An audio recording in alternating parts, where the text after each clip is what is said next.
3월 10일 월요일 새벽 예배 본문의 말씀은 로마서 3장 1절에서 8절까지 말씀이 되겠습니다. 로마서 3장 1절에서 8절까지 말씀을 통해서 월요일에 주시는 하나님의 은혜를 함께 나누도록 하겠습니다. 자, 우리가 지난 2장에서 유대인들의 교만 그리고 선민의식으로 점철된 율법주의적 선민의식이라고 말할 수 있겠습니다. 물론 유대인들이 하나님께서 택하신 은혜로 말미암아 먼저 하나님의 말씀을 받은 건 사실입니다. 그러나 이들이 잘못된 선민의식을 갖고 본인들만 하나님 앞에 선택을 받았다.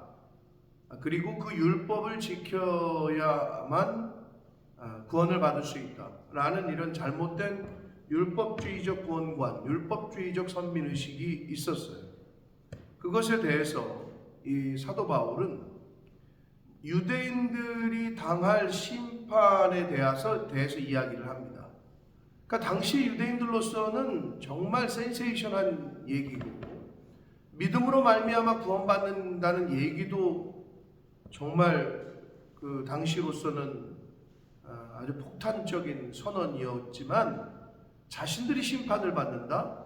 본인들은 절대 그렇게 생각을 안 했단 말이에요.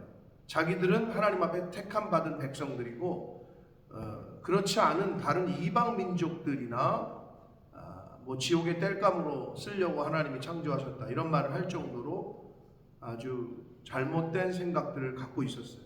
그것에 대해서 이 3장에서 이 바울은 유대인들이 당할 심판의 당위성, 왜 심판을 받을 수밖에 없는지에 대한 이야기를 하면서 그리고 할례와 무할례에 대해서 이제 이야기를 시작합니다.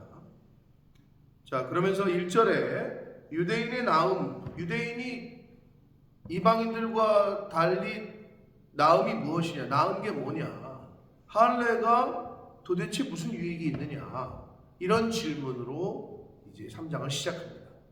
한 절씩 보시면서 함께 은혜를 나누도록 하겠습니다. 자, 1절, 그런즉 유대인의 나음이 무엇이며 뭐가 더 낫냐 이거예요. 할례의 유익이 무엇이냐. 유대인들만 당시에는 할례를 받았으니까, 그리고 할례를 받지 않았던 민족을 무시하고 철저하게 외면했으니까, 그럼 그 질문을 하고 나서 이 바울은 2절, 범사에 많다. 유대인들이 다른 이방 민족보다 더 나은 점이 있다라고 얘기를 하면서 여러 가지가 있으나 한 가지만 이야기합니다. 우선은 그들이 하나님의 말씀을 맡았음이니라, 이렇게 말씀하고 있어요. 그러니까 율법을 받았다는 거죠. 하나님의 말씀을 맡았다는 거예요. 근데 여기서 이 맡았음이니라를 신적 수동태, 즉 하나님께서 유대인들에게 주신 것이다. 본인들이 어떤 무엇을 해가지고 본인들이 능동적으로 취한 게 아니라 하나님께서 주셨다라는 말씀을 바울은 하고 있습니다. 그러니까 어떻게 보면 하나님의 위임, 말씀의 위임이라고 볼 수 있겠죠. 자, 그런데 여기서 좀 관점이 다른 게, 결론적으로 말씀드리면 유대인들은 이 말씀의 위임에 대하여 하나님이 자신들에게 말씀을 맡기신 것에 대해서 특별한 권리로 생각을 했어요. 권리. 그러나 바울은 하나님께서 유대인들에게 말씀을 맡겼다라는 것은 특별한 책임이 있다라는 것으로 강조를 하고 있는 거예요. 말씀을 맡은 자로서의 책임이 더 크다. 이 관점에서 바울은 보고 있는 거고, 유대인들은 자신들이 선택받았고 자신들이 말씀을 맡은 자로서의 권리를 더 주장하고 그런 측면에서 더 생각을 했다는 거죠. 이런 차이가 있습니다. 3절 보시면 어떤 자들이, 이건 일부 유대인들을 말합니다. 믿지 아니하였다면, 유대인들이 믿지 아니하였으면 어찌하리요? 그 믿지 아니함이 하나님의 미쁘심, 즉 하나님의 신실하심, 하나님의 약속, 하나님의 언약을 폐하겠느냐. 자, 유대인들 중에서 하나님을 믿지 않아요? 그러면 그 믿지 않는 것 때문에 하나님이 신실하지 않으신 거냐? 하나님의 언약은 그러면 잘못된 거냐? 이렇게 묻고 있는 거예요. 그럴 수 없다라고 시작합니다. 말씀합니다. 4절에. 그럴 수 없죠. 사람은 다 거짓되나 오직 하나님은 참되시다 할지어다 라고 말씀을 합니다. 그러니까 하나님이 약속하셨어요. 하나님의 언약이 있어요. 그러니까 내가 너희들은 이제부터 내 자녀다. 내가 너희 아버지다. 내가 너희 하나님이다. 그랬는데 본인들이 거부하고 믿지 아니하고 따르지 아니하고 우상 섬기고, 그러면 그래서 심판을 받는 건데 자신들은 택함 받았는데 왜 우리가 심판을 받지? 하나님이 이거 잘못됐네. 하나님이 신실하지 않으시네. 하나님의 언약은 가짜네. 이렇게 말할 수 없다는 거예요. 그러면서 시편 51편에 그 다윗의 그 기록을 인용을 하면서요. 주께서 주의 말씀에 의롭다함을 얻으시고 판단 받으실 때에 이기려 하심이라. 이게 이제 그 다윗이 밧세바를 범하고 나서 쓴 시거든요. 그러니까 사람의 신실하지 못함과 거짓됨이 하나님의 신실하심과 의로움, 순전하심을 조금도 손상시킬 수 없다라는 측면에서 다윗이 쓴 거예요. 그러니까 자기가 밧세바를 범하는 불의, 거짓, 인간의 악함이 있었던 거지, 그러나 하나님은 조금 더 변함이 없으시다. 하나님의 의로움과 하나님의 순전하심은 인간의 거짓과 불의와 신실하지 못함이 하나님의 그 신실하심과 의로움과 순전함을 조금 더 손상시킬 수 없다라는 측면에서 주께서 주의 말씀에 의롭다함을 얻으시고 판단받으실 때에 이기려 하심이라는 그 다윗의 고백을 인용하면서 하나님의 신실하심은 패할 수 없다, 변치 않는다라는 것을 말씀을 하고 있어요. 그러니까 유대인들이 자신들이 범한 죄, 자신들이 믿지 않고 자신들이 하나님을 배신하고 자신들이 우상을 섬기고 한 것으로 인해서 하나님이 심판하시는데 하나님이 신실하지 않네, 하나님이 약속을 깨셨네, 우리를 택하셨다고 했으면서 그렇게 말할 수 없다라는 거예요. 근데 당시 유대인들은 그런 생각들이 있었다는 거죠. 우리를 택하셨으니까 우리는 심판받지 않을 거야, 지옥에 가지 않을 거야. 완전히 잘못된 거죠. 5절, 그러나 우리 불의가 하나님의 의를 드러나게 하면 무슨 말 하리요? 내가 사람의 말하는 대로 말하노니 진노를 내리시는 하나님이 불의하시네. 하나님이 잘못한 것에 대해서 벌을 내리시는 게 그게 공의죠. 그런데 유대인들은 자기들에게는 벌을 내리지 않으셔야 된다라는 생각을 하고 있던 거예요. 왜? 자기들은 선민이니까. 완전히 잘못된 생각이죠. 결코 그렇지 않다. 하나님이 불의하시지 않다. 만일 그러하면 하나님께서 세상을 어찌 심판하시겠느냐? 불의하신 하나님께서 어찌 세상을 심판하시겠느냐? 그러나 유대인들, 그러니까 이건 뭐냐면 좀 한글 성경으로 읽으면 참 좀 해석 이렇게 확 받아들이기가, 이해하기가 쉽진 않으나, 이게 지금 바울은 유대인들이 질문할 것에 대한 그 이야기를 먼저 꺼내고 그 유대인들의 궤변에 바울이 대답하고 있는 형식을 지금 띠고 있는 건데, 나의 거짓말로 하나님이 참되심이 더 풍성하여 그의 영광이 되었다면 어찌 내가 죄인처럼 심판을 받겠느냐 하는 생각들을 또 유대인들은 말도 안 되는 궤변을 하는 거죠. 즉 내가 죄를 범해서 하나님의 의로움이 드러나고 내가 거짓말을 함으로 하나님이 참되심이 드러난다면 나는 좋은 역할을 한 거 아니냐, 하나님의 영광을 드러낸 거 아니냐. 예를 들면 이런 논리죠. 아니 가룟 유다가 없었으면 예수님이 어떻게 십자가의 사명을 완성할 수 있겠느냐. 언뜻 들으면 그렇지, 가룟 유다도 그럼 큰 역할을 한 거 아닌가? 그렇지 않다는 거예요. 가룟 유다는 가룟 유다의 갈 길을 본인이 선택한 거예요.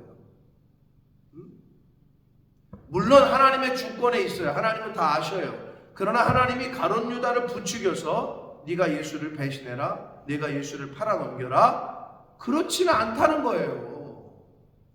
그러니까 이 유대인들의 잘못된 생각, 아니 만약에 그렇다면 자신들이 불의를 행하고 자신들이 거짓말을 해서 하나님이 의롭고 참되심이 드러난다면 우리가 잘한 거지 그게 왜 우리가 심판을 받아야 돼? 라는 말도 안 되는 궤변과 합리화에 대하여 그럴 수 없다는 거예요.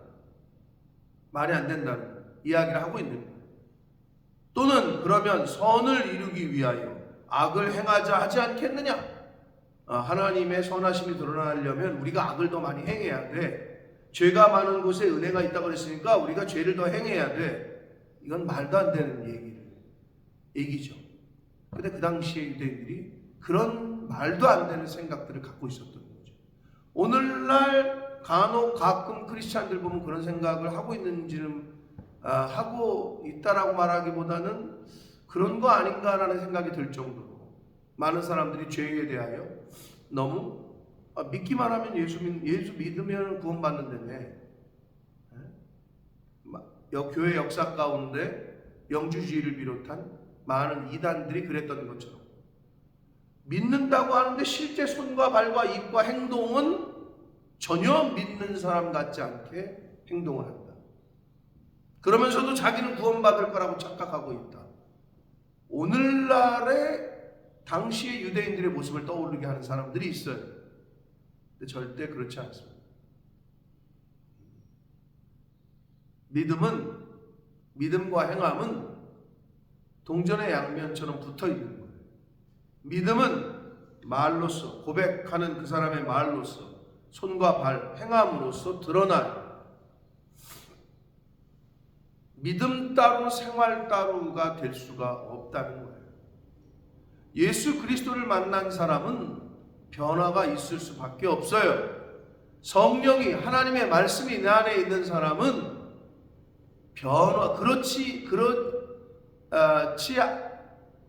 그러기 이전에, 성령이 내 안에 거하시기 이전의 모습과 동일할 수가 없습니다. 분명한 변화가 있어요.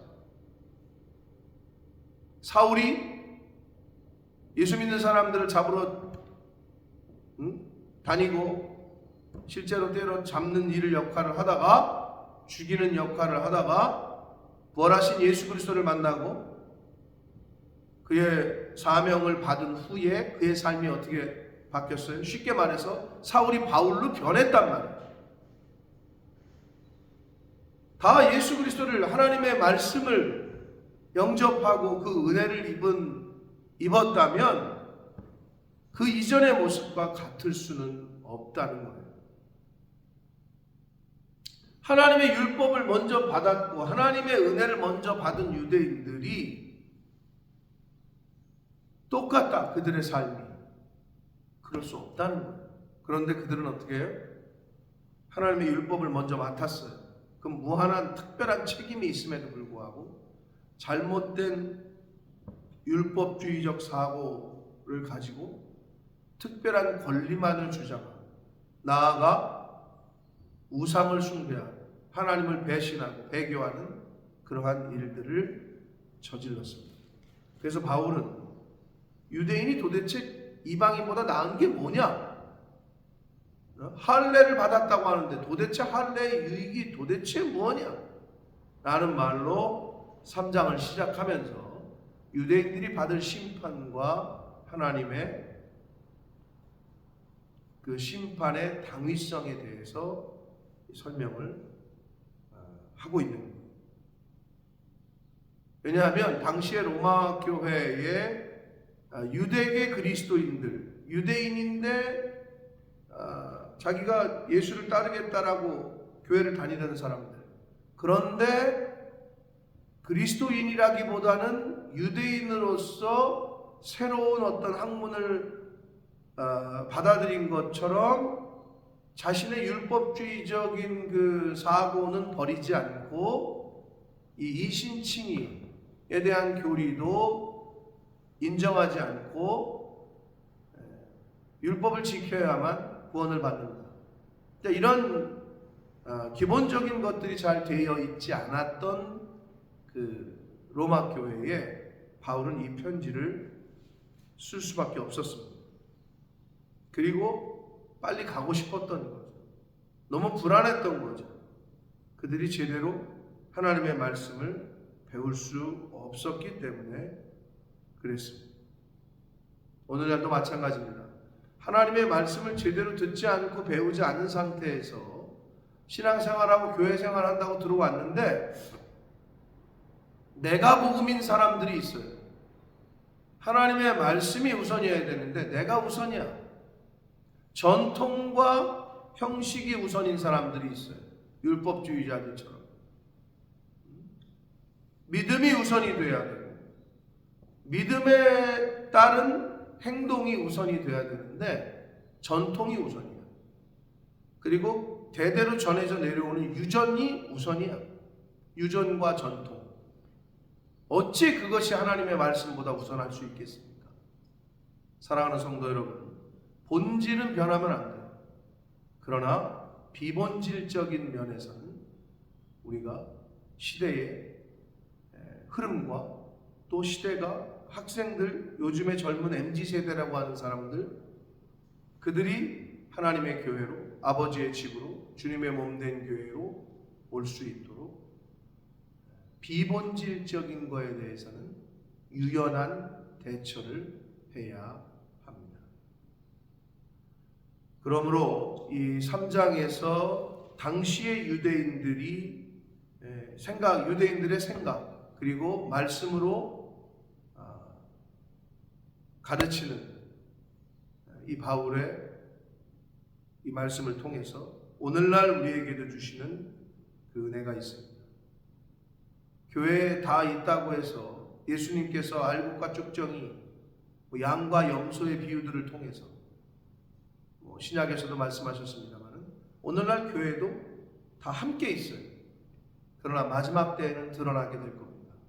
저와 여러분의 신앙이, 저와 여러분의 믿음이 늘 자기 스스로 말씀으로 비춰보고 점검해서 우리의 믿음이 하나님 보시기에 합당한, 하나님을 기쁘시게 해드리는 그런 믿음 또한 생활, 삶이 되도록 그러한 신앙생활을 하시는 저와 여러분 모두가 되기를 예수 그리스도 이름으로 축복합니다. 살아계신 하나님 아버지, 감사와 찬송과 영광을 올려드립니다. 하나님의 은혜로 오늘도 생명을 주시고 새로운 한 날을 하나님의 말씀을 들음으로 시작하게 해주시니 아버지 감사합니다. 아버지 하나님, 신앙생활을 하고 믿음 생활을 하고 교회 생활을 할 때에 하나님의 말씀이 기준이 되어 그 하나님의 말씀대로 나의 생각과 나의 뜻을 꺾고 하나님의 말씀대로 믿음 생활, 신앙 생활, 교회 생활 할 수 있도록 주님 은혜 내려 주옵소서. 예수 그리스도 이름으로 축복하며 기도 올려옵나이다. 아멘.